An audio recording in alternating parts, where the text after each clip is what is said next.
എമ്പുരാൻ്റെ first day തന്നെ show കണ്ട ഒരാളാണ്. നമുക്കിപ്പം പാൻ ഇന്ത്യൻ രീതിയിലേക്ക് ഒരു മലയാള സിനിമ എന്നുള്ളത് നമുക്ക് എല്ലാവർക്കും അഭിമാനിക്കാൻ പറ്റുന്നൊരു കാര്യമാണ്. പ്രത്യേകിച്ച് എൻ്റെ ഓരോ ഷോട്ട്സും അത്രയും ഭയങ്കരമായിട്ട് പൃഥ്വിരാജ് അതിൽ കൃത്യമായിട്ട് പണിയെടുത്തു എന്ന് നമുക്ക് മനസ്സിലാക്കാനും പറ്റുന്നുണ്ട്. പക്ഷേ അങ്ങനൊരു വിവാദത്തിലേക്ക് രണ്ടാമത്തെ ദിവസം എത്തുമ്പോൾ ഇവർ തന്നെയാണ് ഇത് ഉണ്ടാക്കുന്നത്. അപ്പം നമുക്ക് ചിലപ്പോൾ ചിന്തിക്കാതെ പോകുന്ന മനുഷ്യർക്ക് പോലും ഇടയ്ക്ക് ചിന്തിച്ചു പോകും. കാരണം ഗുജറാത്ത് കലാപമൊക്കെ ഇവരുടെ ഭാഗമാണ്. കാരണം ഈ 10-23 വർഷങ്ങൾക്ക് മുമ്പ് നടന്നൊരു വിഷയം പിന്നെയും ചർച്ചയാകുന്നു. അത് ഇവർ തന്നെ ഉണ്ടാക്കുന്ന ഒരു ചർച്ച കൂടിയാണ്. ഇവർ സംഘപരിവാർ ശക്തികൾ ഉണ്ടാക്കുന്ന ഒരു ചർച്ച കൂടിയാണ്. അപ്പോൾ അതിനെ ഭയപ്പെടുന്നു എന്ന് കാണുമ്പോൾ തന്നെ ഭയങ്കര തമാശ തോന്നുന്നു. കാരണം അവരുടെ ഭയപ്പെടലാണ് ചിലപ്പോൾ ഈ ഒരു പക്ഷേ സിനിമ ഇപ്പോഴും നമ്മുടെ ഇടയിലൊക്കെ പോലും സംസാരിക്കാനൊരു വിഷയമായി മാറുന്നത്. പക്ഷേ എന്നെ സംബന്ധിച്ച് ചരിത്രം കാണിക്കുന്നുണ്ടെങ്കിൽ അത് വളരെ കൃത്യമായി തന്നെ അവർ കാണിക്കുന്നുണ്ട്.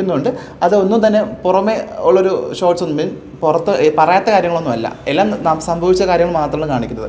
അപ്പോൾ സംഭവിച്ച കാര്യങ്ങൾ ഇവർ പേടിക്കുന്നതാണ് ഇപ്പോൾ ഭയങ്കരമായിട്ട് തോന്നാറുണ്ട്. അതിങ്ങനെ ഭയങ്കര വേണ്ടായിരുന്നു. ചരിത്രം എല്ലാ കാലത്തും വന്നുകൊണ്ടിരിക്കും. ഇനി ഇത് കഴിഞ്ഞ് കുറേ വർഷം കഴിഞ്ഞ് ചിലപ്പോൾ നമ്മൾ അടുത്ത പടത്തിൽ ഇതുപോലെ കാണും. ഇനിയും ഇവരുടെ പ്രവൃത്തികൾ നമ്മൾ പിന്നെയും കണ്ടുകൊണ്ടിരിക്കേണ്ടി വരും. അതൊക്കെ അതിനവർ ഭയപ്പെടുന്നതാണ് ഭയങ്കര തമാശ.